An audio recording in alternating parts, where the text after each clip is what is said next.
Hello दोस्तों, मैं संतोष sir Yadav, प्रगति classes YouTube channel. सभी को नमस्कार।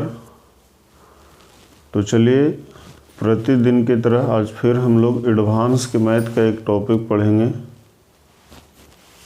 जिसमें हम लोग पीछे क्लास में अलजेब्रा के टॉपिक को नंबर सिस्टम के टॉपिक को हम लोग पढ़ रहे थे। पीछे क्लास में हम लोग कुछ संख्या के बारे में देखे थे कि कोई भी संख्या का डिफिनेशन कैसे देते हैं। तो चलिए, आज हम लोग कुछ ऐसे संख्या को देखेंगे जो लगातार रहेगा और उसका जोगफल कहेगा निकालने के लिए, तो उसको हम लोग देखेंगे। तो चलिए आते हैं। उससे पहले सभी लोग एक बार लाइक, सब्सक्राइब और शेयर कर दें। उसके बाद हम लोग इस टॉपिक को स्टार्ट करते हैं।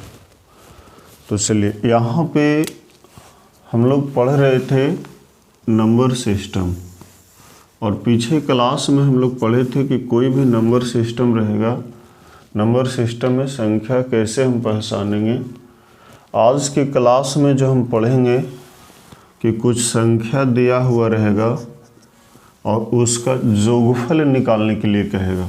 देखिए, मान लेते हैं कि संख्या दिया हो कि 1 2 3 4 क्रमगत संख्या है, और इसको जो है 100 संख्या का योग निकाले। तो देखिए, जब इस तरह के संख्या यहाँ 3 स्टेप में रहेगा, 3 स्टेप में जब संख्या रहेगा तो उसके लिए क्या करना है।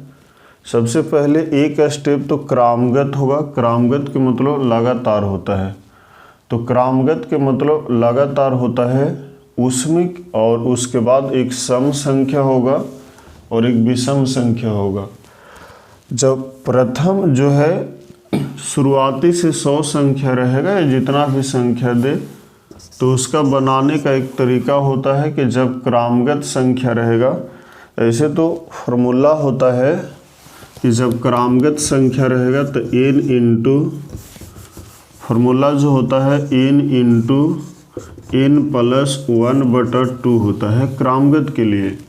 अगर यही विषम सम संख्या रहेगा तो सम संख्या के लिए n इंटू n प्लस 1 होता है, और अगर यही कहने का मतलब कि विषम संख्या रहता है तो उसका n² होता है। तो n के मतलब नंबर कितना है, संख्या कैगो है, उसको डिनोट करना है। तो चलिए, आज हम लोग ये 3 टॉपिक पढ़ेंगे कि कोई भी संख्या जब लगातार रहेगा तो उसका जोगफल हम कैसे निकालेंगे, कोई भी प्रथम सम संख्या का जोगफल कैसे निकालेंगे, और कोई भी प्रथम विषम संख्या का जोगफल कैसे निकालेंगे। देखिए, इसमें करना क्या है, जब प्रथम की बात आता है, जब प्रथम की बात आता है तो इसमें क्या करना है कि जैसे अगर हम यहाँ से 1 से चलते हैं और ये फार्मूला सिर्फ प्रथम के लिए, मतलब शुरुआती से अगर संख्या रहेगा तब उसके लिए ही लागू होगा।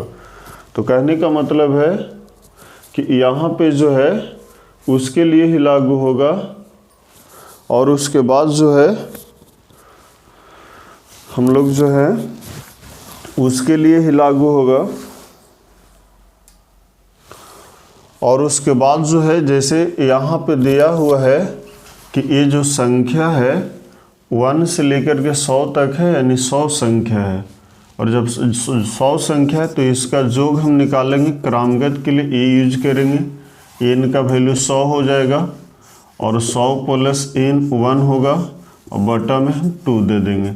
अगर इसको हम कैलकुलेट करेंगे तो 101 हो जाएगा बटा 2, और इसको कैंसिल करेंगे 50 बार में कैंसिल हो जाएगा, और इसको अगर सॉल्यूशन करेंगे तो 505, यानी इतना जो है, अगर प्रथम हम 1 से लेकर के 100 संख्या तक जोग निकालने के लिए कहता है तो उसका आंसर जो है 5050 होगा।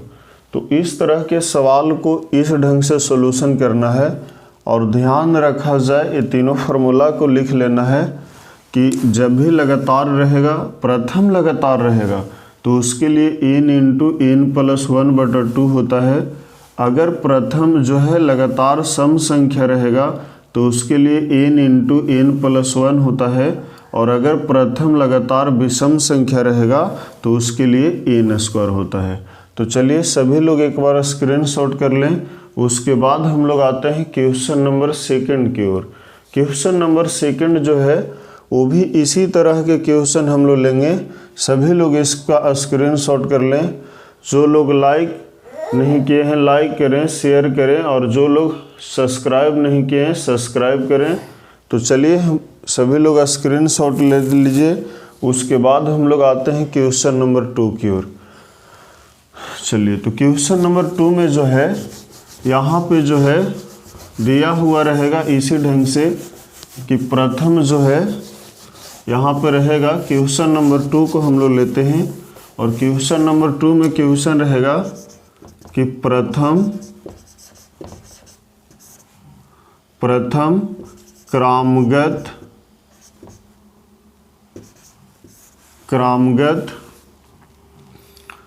25 संख्याओं का योगफल निकाले। अब 25 को यहाँ डायरेक्ट कह दिया, या तो फिर यही क्वेश्चन को ऐसे भी कह सकता है 1 + 2 + 3 + 4 + ... कहाँ तक कह रहा है? 25 तक कह रहा है। तो इस तरह के सवाल को अभी जस्ट हम बताएं कि जब क्रमागत रहेगा तो उसके लिए फार्मूला यूज करना है n। तो n का वैल्यू कितना है? 25 है, तो 25 से लिख दिए। फिर इंटू n + 1, तो n का वैल्यू 25 + 1, और बटा में क्या होता है? 2 होता है। अब इसको कैलकुलेट करेंगे तो 25 आएगा, और ये ऐड करेंगे तो कितना हो जाएगा? 26, और ये बटा में 2 होगा। इसको कैंसिल करेंगे, 13 बार में कैंसिल हो जाएगा। इसको गुना करेंगे, है ना, तो गुना करने 13 × 5 = 65 के 5 हाथ में 6, 13 दूनी 26, और 6 आपका 32 होगा। यही आपका आंसर हो जाएगा।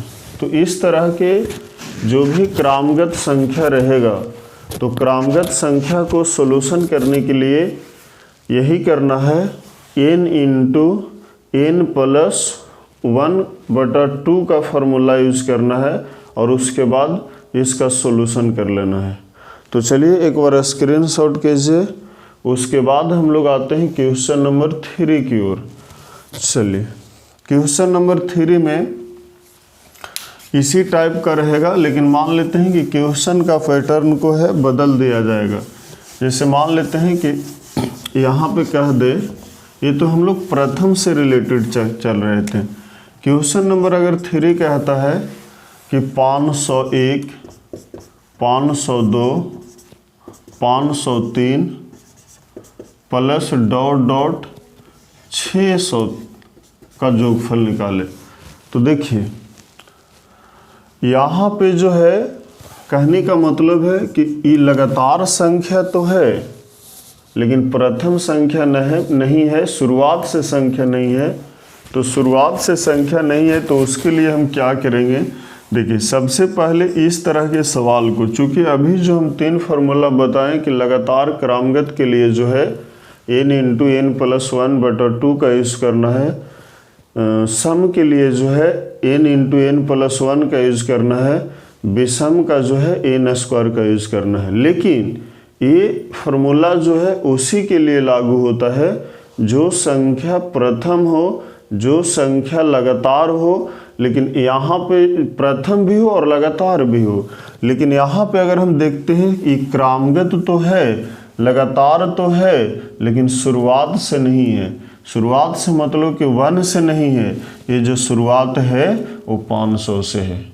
तो इसके लिए क्या करना है? देखिए इसके लिए क्या करेंगे कि हम एक बार प्रथम से लेके 600 तक का योगफल निकालेंगे, मतलब 1 से लेके 600 तक योगफल निकालेंगे, और फिर उसके बाद 1 से लेके इकाई तक है, 501 तक से शुरुआत है, तो 501 तक के योगफल निकालेंगे, और 600 तक के योगफल को हम 500 तक के योगफल में घटा देंगे। तो यही आंसर हो जाएगा जो बचेगा। तो देखिए अगर हम 600 तक निकालते हैं तो 600 तक योग जो होगा वो होगा एन, तो एन का मान 600 गुने 601 हो जाएगा, है ना, चूँकि एन प्लस 1 होता है तो 600 प्लस 1 हो गया और बटा में कितना हो गया 2। इसको कैंसिल करेंगे 300 हो जाएगा। इसको गुना अगर करेंगे तो 300 में 601 से गुना होगा। अगर इसको सॉल्यूशन करेंगे तो डबल 0 होगा, 3 एकम 3 हो जाएगा, 0 हो जाएगा, 36 18 इतना आएगा 600 तक के। लेकिन हमको 600 तक के निकालना नहीं है, 501 से लेकर के 600 तक के है उसको निकालना है। तो अब हम क्या करेंगे कि 1 से लेके 500 तक के निकालेंगे। तो n का वैल्यू 500 बैठाएंगे, n प्लस 1 यानी 500 प्लस 1 हो गया बटा में 2। इसको काटेंगे 250 बार में, गुना कर देंगे 250 से गुना कर देंगे हम 501 में, और तो हमारा आ जाएगा 0, 25 एकम 25 हो जाएगा और 25 25 125 इतना आएगा। अब बताइए कि 600 तक के संख्या है और ये 500 तक के है, तो निकालना है तो टोटल 18 कितना है 1,80,300 में से हम घटा देंगे 1,25,250। घटाएंगे 0 होगा, 10 में से 5 गया 5 हो गया, और यहाँ बचा 2 में से 2 गया 0 हो गया, और 10 में से 5 गया 5 बचा, यहाँ बचा 7, 17 में से 12 गया 5 बच गया। यही आपका जो है आंसर हो गया। तो इस तरह के सवाल जो एक से शुरू नहीं हो करके बीच कहीं से शुरू होता है, तो पहले शुरुआती से वहाँ तक के निकाल लेना है लास्ट तक के, और फिर शुरुआती से जो स्टार्ट हुआ है उस वहाँ तक निकाल लेना है और फिर उसको घटा देना है। तो चलिए एक बार सभी लोग स्क्रीनशॉट कर लें और उसके बाद हम लोग क्वेश्चन नंबर 4 की ओर बढ़ते हैं।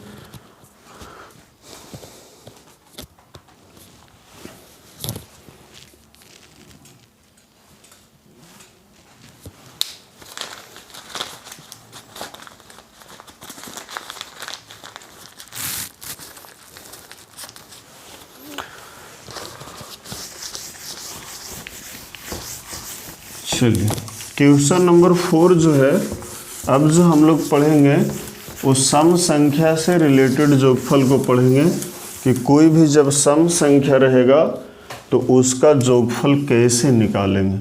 देखिए क्वेश्चन जो रहेगा, क्वेश्चन नंबर 4 की ओर हम लोग पढ़ते हैं। 2 प्लस प्रथम लिखेंगे, प्रथम, या इस ढंग से रहेगा 2 प्लस 4 प्लस 6 प्लस 8 प्लस ...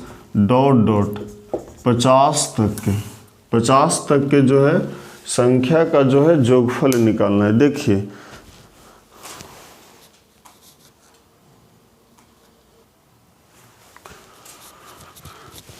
इस तरह के सवाल को कैसे सॉल्यूशन करना है।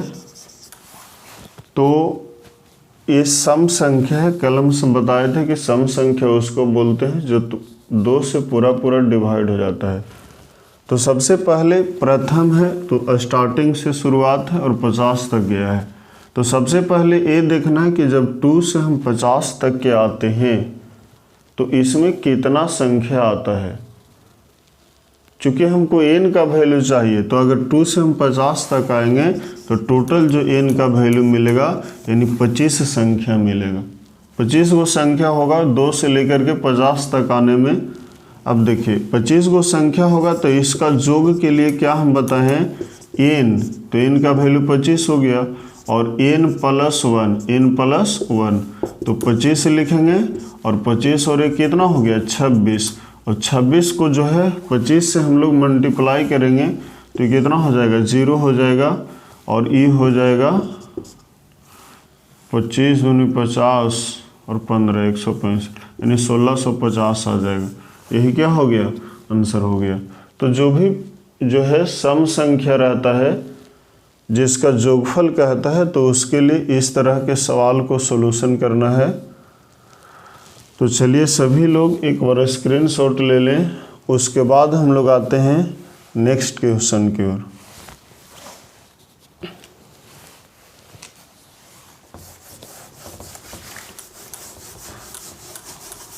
क्वेश्चन नंबर 5, क्वेश्चन नंबर 5 की ओर हम लोग आते हैं। तो क्वेश्चन नंबर 5 में इस ढंग से सवाल रहेगा। 2 + 4 + 6 प्लस डॉट डॉट यहाँ तक प्लस 200 तक के, और इसका वैल्यू पूछेगा, इसका योग पूछेगा। तो देखिए सबसे पहले अगर हम देखेंगे कि 2 है, 4 है, 6 है, तो ये सभी के सभी सम संख्या है, और जब सभी के सभी सम संख्या है तो सम संख्या के लिए फॉर्मूला हम बताए हैं कि क्या बताएं, n × n + 1, यानी उसका योगफल के लिए ये बताए हैं। अब देखिए कि हम अगर 2 से स्टार्ट करते हैं और टोटल हम 200 तक आते हैं तो कितना हमको सम संख्या मिलेगा। तो 2 से अगर 200 तक आते हैं तो यहाँ तक टोटल हमको 100 सम संख्या मिलेगा। अगर ऐसे नहीं हो रहा है तो फिर ऐसे कीजिए कि 200 लास्ट वाला को फर्स्ट वाला से डिवाइड कर देना है, वो आपको संख्या मिल जाएगा। यानी n का जो वैल्यू हो गया वो कितना हो गया, 100 हो गया। मतलब 2 से लेकर के 200 तक आने में टोटल हमको 100 सम संख्या मिलेगा, और इसका योग बराबर हम फार्मूला लिखाए हैं n × n + 1, और इस पर अगर सेट करते हैं तो ये 100 हो जाएगा, और ये 100 + 1 हो जाएगा, यानी 100, और उसके बाद जो है इसमें 1 101 हो जाएगा, और ये दोनों को हम गुना करेंगे तो इस पर जो है 00 बैठ जाएगा। तो इस तरह के सवाल को जो है इस ढंग से सॉल्यूशन करना है, और ये था सम संख्या के लिए। कौन संख्या के लिए? सम संख्या के लिए। तो चलिए एक बार स्क्रीनशॉट ले लीजिए। उसके बाद हम लोग तीसरा टॉपिक पे बढ़ते हैं जो विषम संख्या के लिए होगा। चूँकि क्रमगत संख्या के लिए अलग होता है, सम संख्या के लिए अलग होता है, और विषम संख्या के लिए अलग होता है। तो चलिए आते हैं हम लोग क्वेश्चन नंबर 6 की ओर।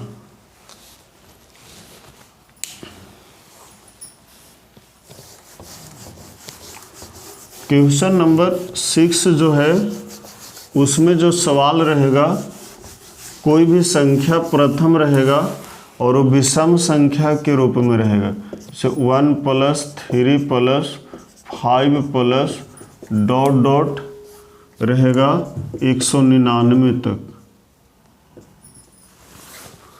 तो देखिए जैसे ही हम लोग देखें कि स्टार्ट से है, चूँकि कल हम बताए थे, पिछले वीडियो में हम लोग पढ़े थे कि विषम संख्या जो पूरा 2 से पूरा डिवाइड नहीं होता है। तो जो लोग पीछे वाले वीडियो नहीं देखें, पहले जा कर के उसे देखें, उसके बाद ये क्लियर समझ में आएगा कि किस ढंग से हम लोग को बनाना है। और ख़ास करके इस तरह के सवाल जो है KVS हो गया, या तो फिर सीटेट हो गया, या तो फिर SSCGD हो गया, या अदर कोई भी एग्ज़ाम जिसमें नंबर सिस्टम से सवाल आता हो, उसके लिए यूजफुल होगा। तो चलिए हम लोग स्टार्ट करते हैं क्वेश्चन नंबर 6।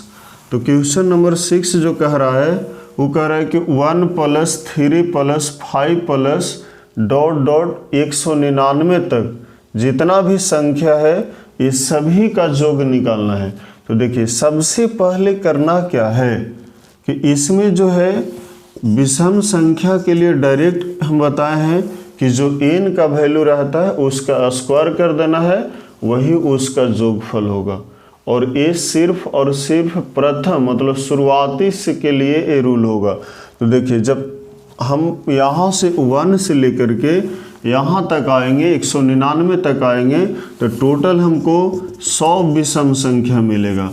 ऐसे नहीं समझ में आ रहा है तो जिस प्रकार से अभी हम सम संख्या की संख्या निकालने के लिए हम क्या बताएं कि लास्ट वाला को फर्स्ट वाला से डिवाइड कर देना है, लेकिन इसको क्या करना है कि लास्ट वाला में 1 जोड़ देना है और 2 से डिवाइड कर देना है।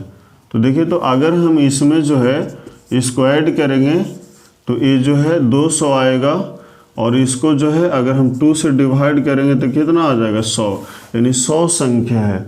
अब जब 100 संख्या है और विषम संख्या है तो उसके लिए डायरेक्ट हम बताए हैं n², तो n का वैल्यू 100 है तो 100 स्क्वायर हो जाएगा। इसको अगर 2 बार गुना करेंगे तो ये जो आएगा हम लोग को वो आएगा 10,000। तो इस तरह के सवाल को इस ढंग से सॉल्यूशन करना है जो आपको एग्ज़ाम में टाइम का बचत करेगा। तो चलिए एक बार स्क्रीनशॉट लीजिए और उसके बाद जो है हम लोग जो है इस पर दूसरा सवाल को देखते हैं। विषम संख्या पर ही दूसरा सवाल को देखते हैं। तो चलिए आते हैं हम लोग क्वेश्चन नंबर 7 की ओर। क्वेश्चन नंबर 7 भी जो है विषम संख्या से रिलेटेड ही है होगा और इसका भी जोगफल कहेगा। तो देखिए अगर इस तरह के सवाल हो और इसका जोगफल कहेगा, मान लेते हैं कि यहाँ तक कह दे कि यहाँ पे डॉट डॉट जो है 499, इतना कह दे कि इतना संख्या का जोगफल क्या होगा। तो जैसे ही हम देखेंगे कि 1 है मतलब शुरुआत से स्टार्ट है और 3 है 5 है यानी विषम संख्या है और 499 तक जो भी विषम संख्या आएगा उस सभी का जोगफल निकालना है। तो देखिए सबसे पहले हम लोग n का वैल्यू निकालेंगे कि आखिर जब हम 1 से स्टार्ट करते हैं तो 499 तक आने के बाद जो है 499 तक पहुंचने के बाद जो है कितना हमको विषम संख्या मिलेगा। तो उसके लिए रूल हम बताएं कि लास्ट वाला में 1 जोड़ देना है और इसको 2 से डिवाइड कर देना है। तो ये संख्या आएगा आपको 250, यानी n का जो वैल्यू हो जाएगा वो हो जाएगा 250। अब इसके लिए हम विषम संख्या के लिए फार्मूला लिखा है, जोग के लिए लिखा है कि n के स्क्वायर कर देना है। चूँकि n का वैल्यू 250 है, इसका हम लोग स्क्वायर कर देंगे और जैसा ही इसका स्क्वायर करेंगे तो इसका जो है वैल्यू इतना आएगा यानी 62,500। तो चलिए दोस्तों इस तरह के सवाल को बिल्कुल हम लोग सेकेंडों में सॉल्यूशन करते हैं। ये मेथड के द्वारा, ये रूल के द्वारा सभी लोग इसका एक बार स्क्रीनशॉट कर लें। उसके बाद जो है क्वेश्चन नंबर 7 था, उसके बाद हम लोग जो है इस क्लास को यहीं तक स्टॉप करते हैं। तो इस तरह के सवाल खास करके जो भी एग्ज़ाम जिसमें नंबर सिस्टम से सवाल आता हो, जिसमें संख्या पद्धति से सवाल आता हो, तो उसमें देखने के लिए मिलता है। तो चलिए सभी लोग एक बार लाइक और शेयर कर दें। उसके बाद जो लोग सब्सक्राइब नहीं किए हैं हमारे प्रगति क्लासेस यूट्यूब चैनल को सब्सक्राइब कर दें ताकि एडवांस मैथ का वीडियो प्रतिदिन आपके पास पहुंचता रहे। तो चलिए हम विदा लेते हैं। जय हिंद, जय भारत।